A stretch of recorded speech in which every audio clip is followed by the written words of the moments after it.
ओम कोई शब्द नहीं है किसी भाषा में, और अन्य शब्दों की तरह इसका कोई अर्थ भी नहीं है। तो किसी भी शब्द का किसी भाषा में कोई न कोई अर्थ है। और ओम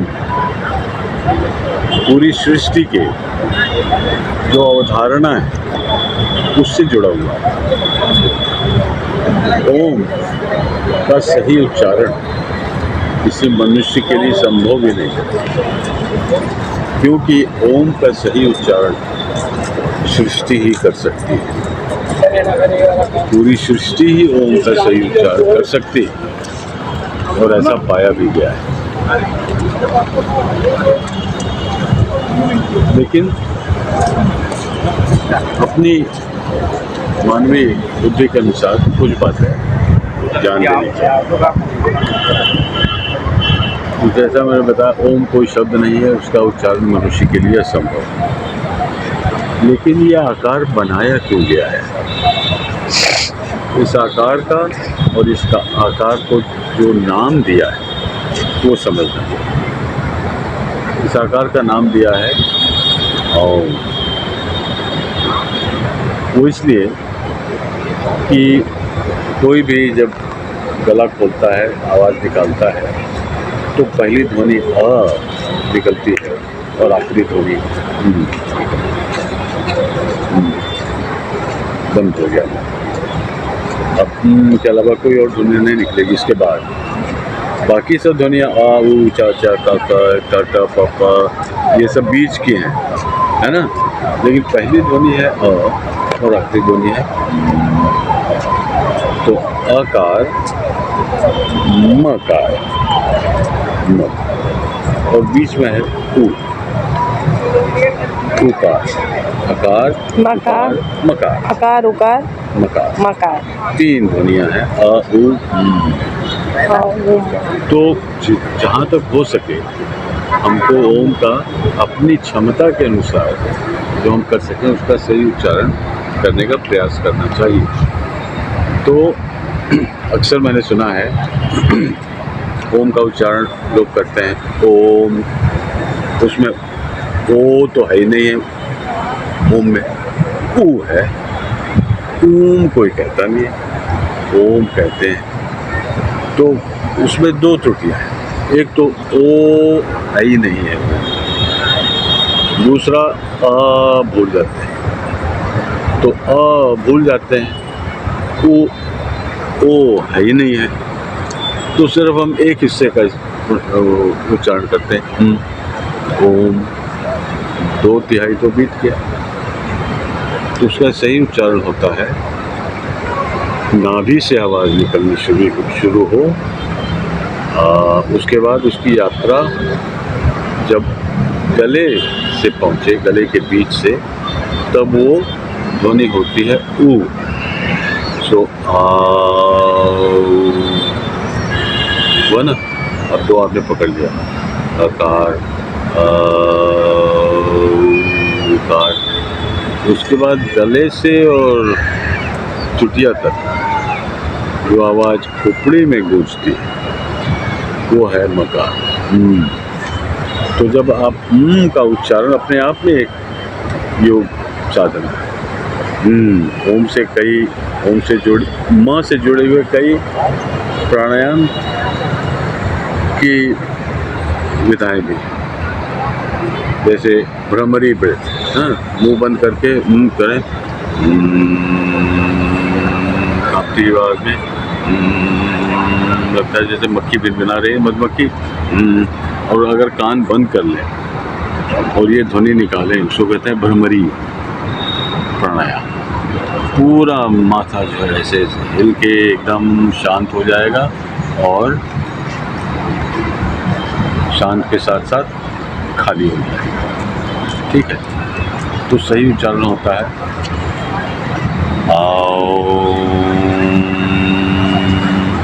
और सभी एक तिहाई होना चाहिए। ये नहीं कि थोड़ा लंबा कर दें, वो जल्दी से बोल दें फिर माँ,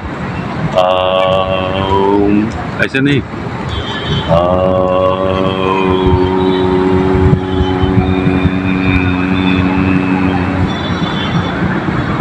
ये है पूरा ओम का उच्चारण।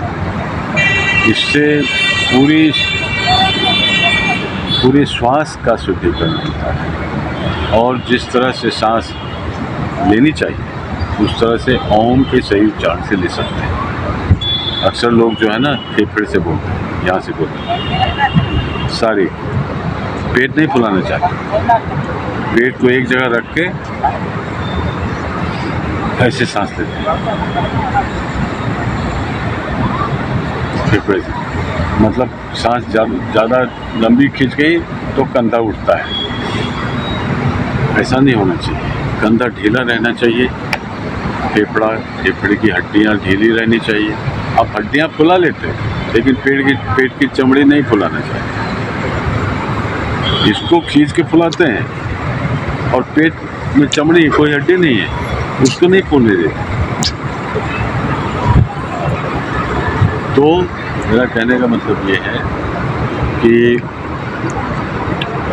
अगर हम फेफड़े को बिना फुलाए लंबी सांस लेते हैं तो यहाँ पे एक मोटी चमड़ी का परत होती है, उसको बोलते हैं डायफ्राम। जब सांस लेते हैं और फेफड़ा नहीं फुलाते हैं तो डायफ्राम नीचे जाता है और नीचे जाता है तो पेट फूलता है। फिर जब सांस छोड़ते हैं तो ऊपर चला जाता है, फिर पेट खिंचक जाता है। अच्छा, पेट के फुलाने और पिचकाने से ये फ़ायदा होता है कि पेट में जितने आपके अंग हैं, जितने पिंड हैं, जितने ऑर्गन्स हैं, सब, तो यहाँ पे एक मोटी चमड़ी का परत होती है, उसको बोलते हैं डायफ्राम। जब सांस लेते हैं और फेफड़ा नहीं फुलाते हैं तो डायफ्राम नीचे जाता है और नीचे जाता है तो पेट फूलता है। फिर जब सांस छोड़ते हैं तो ऊपर चला जाता है, फिर पेट खिंचक जाता है। अच्छा, पेट के फुलाने और पिचकाने से ये फ़ायदा होता है कि पेट में जितने आपके अंग हैं, जितने पिंड हैं, जितने ऑर्गन्स हैं, सबका एक्सरसाइज होता है। कभी ऊपर जाता है, कभी नीचे जाता है, कभी दाएँ कभी बाएँ, हिलता डुलता रहता है, तो उसमें रक्त प्रवाह बना रहता है, वो अंग स्वस्थ रहता है, समझे। इसलिए डायफ्रामेटिक ब्रेथ जिसको बोलते हैं, इसमें सांस अंदर लेने से पेट फूले, वो वाला सबसे स्वास्थ्य के लिए सबसे अच्छा होता है। अब जो है आते हैं इस आकार पर, ये इसका रूप ऐसे होता है। तो ये हमारे यहाँ जो त्रिगुण कहा जाता है, त्रिगुण, ट्रिनिटी, उसमें आप देखेंगे 3 अंग हैं। एक है ना ऊपर वाला गोल, दूसरा वाला गोल और तीसरा वाला उधर ऊपर जाता है ना। इसका मतलब आपने 3 ध्वनियों का स्रोत जान लिया, किसी चीज़ की शुरुआत, मध्य और अंत होता है वो जान लिया, ठीक है। भाषा में जो उच्चारण होता है उसको जान लिया। हर एक युग, हर एक जीवन की यही कहानी है, शुरुआत, मध्य और अंत अर्थात बदलाव, फिर वो नए रूप में जन्म लेता है। फूल कली होती है, शुरुआत, खिलती है, फिर मुरझा जाती है, वो है त्रिनेत्र भी कहा जाता है। 2 आँखें हैं, तीसरी आँख है। तो ये 3 अंग हैं, इस 1, 2 और तीसरा ऐसे खींच के ऊपर चला जाए, ठीक है। तो ये जो 3 संख्या 3 की शक्ति है वो इसमें नज़र आती है। उसको आप कह सकते हैं, द्रव्य भी 3 तरह के होते हैं, पानी, हवा और हाल मुख्य। शुरुआत, मध्य, अंत ये सब होता है। लेकिन अब आप आइए, अगला इसका जो स्वरूप है, ये जो गोल घूम गया वो एक ही गोला है, अर्थात जो 3 दिखता है वो 3 अलग अलग नहीं है, वो तीन एक साथ जुड़ा हुआ है। तो ये है जैसे वेदांत दर्शन में है, ब्रह्म रूप में है, ब्रह्म एक है ना, परमात्मा एक है, आत्माएं अनेक हो सकती हैं, ब्रह्म एक है, प्रकृति के तीन गुण होते हैं, सत्व रज तम। सत्य मतलब जो आध्यात्मिक गुण है उसमें, और रज जो ऊर्जा है, और तमस जो विश्राम। उन तीनों का मिश्रण चाहिए किसी भी रचना के लिए। अगर सड़कता है तो उसको बैठा रहेगा, सड़ जाएगा, सो जाएगा, मर जाएगा। उसमें ऊर्जा चाहिए ताकि वो हिले हिले चले फिरे, यहाँ से वहाँ जाए, और उसके अंदर वो ज्ञान, वो बुद्धि, वो शक्ति भी चाहिए जिसके आधार पर वो चले, है ना। तो प्रकृति के तीन गुण भी यहाँ समाये हुए, सत्य रहते तम, लेकिन वो सब जुड़े हुए हैं एक से। ये है पूरी सृष्टि का संपूर्ण ज्ञान, तीन एक से जुड़े, एक ही, ठीक है। अब आते हैं ऊपर जो आधा चंद्रमा है, बिंदु है। वो बिंदु जो है वो आत्मा है। वो बिंदु हमारी आत्मा है, लेकिन उस आत्मा इस ज्ञान से वंचित है। वो एक पर्दा है, माया। ये वाला जो है ना ऊपर, वो अज्ञान कह सकते हैं उसको, भ्रम कह सकते हैं उसको, माया कह सकते हैं उसको, अपनी दृष्टि की कमी कह सकते हैं उसको, रंगीन चश्मा कह सकते हैं उसको, जिससे ये दिखता नहीं है, हम जान नहीं पाते, हमारी आत्मा, हमारी बुद्धि जान नहीं पाती कि ये सब जो अलग अलग दिखता है वो एक है।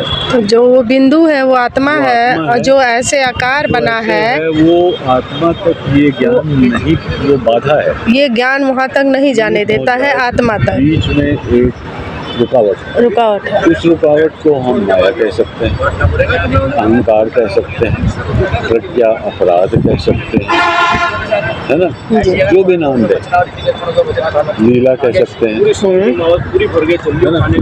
उसकी वजह से हमारी आत्मा इस ज्ञान से वंचित है, और जब वो हटती है तो हम सीधा देखते हैं पूरी सृष्टि। तो हमारा ध्येय होना चाहिए कि जो मुझ में, मेरी आत्मा में और पूरी सृष्टि में, उसके ज्ञान में जो बाधाएं हैं उनको दूर करें और वहाँ तक पहुँचे, परम सत्य तक, परमात्मा तक, पर ब्रह्म तक।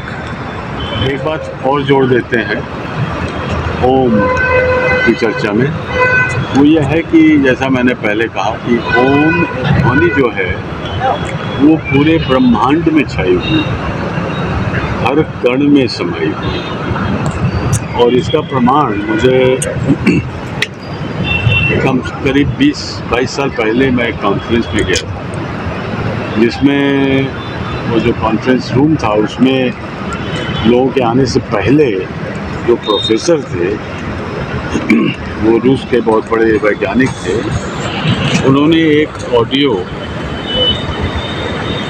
बजा के रखा जो सबको सुनाई पड़े, बहुत ऊंची आवाज़ में नहीं, कम आवाज़ में, सबको सुनाई पड़े जब लोग अंदर थे। तो हम लोग आके बैठे, वो ऑडियो अभी भी चल रहा था। उसकी आवाज़ कुछ ऐसी थी,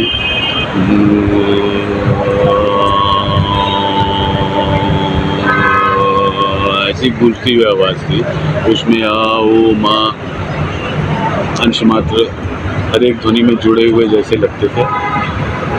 तो जब सब लोग बैठ गए, शांत हो गए, तो ऑडियो बंद कर दिया। उसके बाद उन्होंने पूछा कि अभी जो आवाज़ आप सुन रहे थे ऑडियो में वो क्या थी। तो बहुत से लोगों को याद नहीं था आवाज़ क्या थी, सुने भूल गए।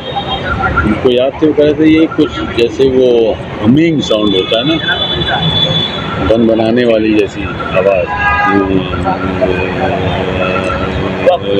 स्पष्ट नहीं था कि कुछ कहा जा रहा है किसी भाषा में, लेकिन आवाज़ थी कुछ ऐसी घुली मिली सी आवाज़ थी। तो उन्होंने बताया कि ये आवाज़ जो है वो बहुत ही पृथ्वी से बहुत दूर जो वाइब्रेशन होती है, उन्होंने ये भी बताया कि हर एक ग्रह की अपनी अलग अलग वाइब्रेशन होती है, अलग अलग आवाज़ होती है। वो सारी आवाज़ें जो स्पेस से आए हैं वो मेरे पास हैं।